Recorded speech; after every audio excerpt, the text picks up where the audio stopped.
নমস্কার বন্ধুরা, অর্পিতাস গার্ডেনে তোমাদের সবাইকে স্বাগত। আজ তোমাদের কাছে হাজির হয়ে গেছি অ্যাডেনিয়াম গাছ নিয়ে।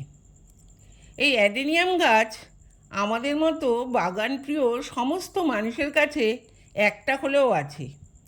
যাদের কাছে এখনও এই গাছ নেই তারা কিন্তু নার্সারি থেকে খুব সহজেই এই গাছ সংগ্রহ করে নিতে পারো। ফুলের কালার আর গাছের জাত অনুযায়ী এই গাছের বিভিন্ন রকম দাম হয়ে থাকে। এই অ্যাডেনিয়াম গাছকে ডেজার্ট রোজ বা মরু গোলাপও বলা হয়। অ্যাডেনিয়ামের ফুলগুলো দেখতে অনেকটা গোলাপ ফুলের মতো, তাই একে ডেজার্ট রোজ বলা হয়। এই গাছ মরুভূমি অঞ্চলেই বিশেষত দেখা যায়। এই মরুভূমি অঞ্চলের এই গাছ আমরা যখন আমাদের ওয়েদারে তৈরি করব তখন কিন্তু আমাদের বিশেষ কিছু খেয়াল রাখতে হবে। অ্যাডেনিয়াম গাছ মরু অঞ্চলের গাছ হওয়ার কারণে এই গাছ খুব বেশি জল পছন্দ করে না। এই গাছে প্রতিদিন জল দেওয়ার প্রয়োজন হয় না। গ্রীষ্মকালে 2 থেকে 3 দিন অন্তর এবং শীতকালে 7 দিন অন্তর এই গাছে জল দিলেই কিন্তু যথেষ্ট।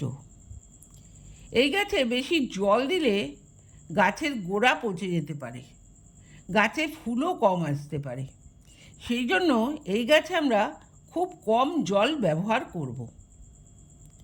এবার আসি, এই গাছে বেশি ফুল পেতে বা গাছের গুঁড়ি মোটা করার জন্য আমরা ঘরোয়া পদ্ধতিতে কী ধরনের জৈব সার ব্যবহার করব। আমি আমার প্রতিটা গাছেই জৈব সার ব্যবহার করে থাকি। এই গাছেও আমি জৈব সারই ব্যবহার করব। দেখো, আমার এই গাছটা 1 বছরের গাছ। আমরা যখন এই অ্যাডেনিয়াম গাছ প্রতিস্থাপন করব তখন আমরা যে মাটিতে এই গাছটা প্রতিস্থাপন করব আমাদের খেয়াল রাখতে হবে সেই মাটি যেন ওয়েল ড্রেনেজ হয়। এই ওয়েল ড্রেনেজ মাটি তৈরি করার জন্য আমরা নিয়ে নেব 2 ভাগ গার্ডেন সয়েল, 2 ভাগ বালি এবং 3 ভাগ ভার্মি কম্পোস্ট।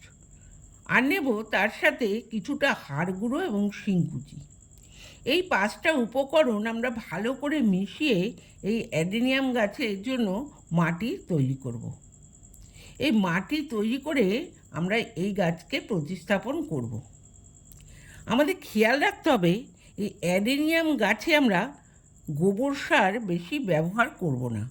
গোবর সার ব্যবহার না করাই ভালো, কারণ গোবর সারে নাইট্রোজেনের মাত্রা অনেক বেশি থাকায় গাছের কিন্তু গ্রোথ অনেক ভালো হবে, কিন্তু গ্রোথ ভালো হলেও আমরা কিন্তু গাছ থেকে বেশি ফুল পাবো না। গাছ কিন্তু তার গ্রোথের দিকেই বেশি নজর দেওয়ার জন্য আমরা ফুল কম পাবো। সেই জন্য আমরা এই অ্যাডেনিয়াম গাছে গোবর সারের পরিবর্তে আমরা ভার্মি কম্পোস্ট বা কেঁচো সার ব্যবহার করব। এইভাবে প্রতিস্থাপন করার পর 2-3 মাস কিন্তু এই গাছে কোনো খাবার দিতে হবে না। পরবর্তী সময়ে এই গাছে খাবার হিসেবে আমরা যেমন তরল সার ব্যবহার করব, ঠিক তেমনই টবের মাটিতেও আমরা জৈব খাবার প্রয়োগ করব। জৈব তরল সার হিসেবে কলার খোসা ভেজানো জল, পেঁয়াজ রসুনের খোসা ভেজানো জল এই গাছে আমরা ব্যবহার করব। কলার খোসা, পেঁয়াজের খোসা এগুলোতে বেশি পরিমাণ পটাশ থাকার জন্য এই গাছে কিন্তু ফুল আনতে সাহায্য করবে। আর রসুনের খোসার জল গাছকে ফাঙ্গাসের আক্রমণ থেকে রক্ষা করবে। এবার আসি, মাটিতে আমরা কিভাবে খাবার দেব। এই গাছের মাটিতে আমরা যখন খাবার দেব তখন কিন্তু এই টবের মাটি আমাদের কিছুটা তুলে নিতে হবে। আমরা কিন্তু ভর্তি টবের ওপরই খাবার দিয়ে দেব না। দেখো, আমি এখানে যে টবটা নিয়েছি সেই টবে কিন্তু ভর্তি মাটি আছে ওপরের দিকে। আমাদের যখন খাবার দেব তখন কিন্তু এই টবের মাটি আমাদের তুলে নিতে হবে। দেখো আমি এখানে এইভাবে খুব হালকাভাবে এইভাবে মাটিটাকে প্রথমে খুশে নিচ্ছি। এইভাবে খুশে নেওয়ার পর আমরা হাত দিয়ে এইভাবে মাটিটাকে তুলে নেব। বেশ কিছুটা টবের মাটি আমরা সমস্ত দিক থেকেই তুলে নেব। দেখো এখানে আমি বেশ কিছুটা মাটি এইভাবে তুলে নিয়েছি। এইভাবে তুলে নেওয়ার পর আমরা কিন্তু গাছে খাবার দেব। আমরা গাছে কি খাবার দেব? দেখো আমি তিন রকম খাবার এখানে নিয়ে নিয়েছি। এটা হাড় গুঁড়ো নিয়েছি, এটা ডিমের খোসার গুঁড়ো, আর নিয়েছি কলার খোসা শুকনো করে আমরা মিক্সিতে ঘুরিয়ে নিয়েছি। এই তিনটি উপকরণই আমরা 2 চামচ করে ব্যবহার করব। হাড় গুঁড়ো 2 চামচ, দেখো আমি এখানে একসাথে তিনটে উপকরণকে ভালো করে মিশিয়ে নিয়েছি। 2 চামচ হাড় গুঁড়ো, 2 চামচ ডিমের খোসার গুঁড়ো, আর 2 চামচ কলার খোসার গুঁড়ো। এই তিনটে উপাদানকে এইভাবে ভালো করে আমি মিশিয়ে নিয়েছি। এইভাবে মিশিয়ে নেওয়ার পর আমরা গাছের টব বরাবর এইভাবে এই খাবারটা দিয়ে দেব। দেখো আমি এখানে টব বরাবর এইভাবে গাছের খাবারটা দিয়ে দিচ্ছি। এইভাবে জৈব খাবারটা যদি আমাদের একটু বেশিও হয়ে যায় তাহলে কিন্তু কোনো অসুবিধা নেই, কারণ এই খাবারটা জৈব খাবার। কম বা বেশিতে খুব একটা অসুবিধা হবে না, বেশি হয়ে গেলে বেশি অসুবিধার কোনো কারণ নেই। দেখো এইভাবে খাবার দেওয়ার পর আমরা যে মাটিটা তুলে রেখেছিলাম সেই মাটিটা কিন্তু আমরা আবার টবের উপরে দিয়ে দেব। এই খাবার দিলাম তার উপরে কিন্তু আমরা এই মাটিটা দিয়ে ভর্তি করে দেব।